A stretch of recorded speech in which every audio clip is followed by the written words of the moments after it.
ఏమంటాడండి? ప్రభువునకు చేసినట్టే ఇష్టపూర్వకముగా సేవ చేయుడి. అది సేవ. సేవ అంటే స్వాముతో సమానం. ఏదో బైబిల్ పట్టుకుని ఏదో తెల్లబట్టలు వేసుకుని ఈనాడు చాలా మంది బయటకు వెళ్తున్నారు. వారికి వాక్యములు బైబిల్లో శివరెట్టో మొదలెట్టో తెలియదు.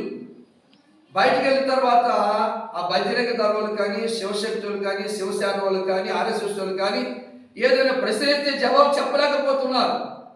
వాళ్ళు బాగా బైబిల్ పఠించారు.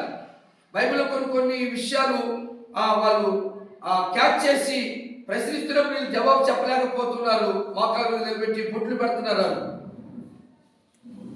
నేర్చుకోవాలి. మోకాళ్ళ ప్రార్థన. మోకాళ్ళ మీదకు వచ్చి ప్రార్థన చేస్తుంటే దేవుడు కొన్ని సత్యాలు తెలియజేస్తాడు. ఇర్మియా పత్రికలో ఏమన్నాడు? ఇర్మియా గ్రంథంలో 33వ అధ్యాయం 3వ వచనంలో, నీవు నాకు మొరపెట్టుము, నేను నీ పుత్రుని ఇచ్చేదను, నీవు గ్రహింపలేని గూఢమైన సంగతులు నిన్ను తెలియజేస్తాను. నువ్వు నాకు మొరపెట్టు, నువ్వు గ్రహింపలేని గొప్ప సంగతులు.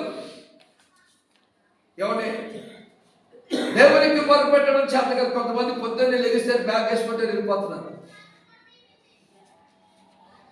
ప్రతిరోజు తిరగటమే కొంతమంది పని. మరి దేవుడు ఈ గూఢమైన సంగతులు వారికి ఎలా తెలియజేస్తాడు? అదే ఇక్కడ ఏమంటున్నాడు? ఆ రోజుల్లో మనము మనసులో సంతోష పెట్టువారు చేయనట్లు కంటికి కనబడవు.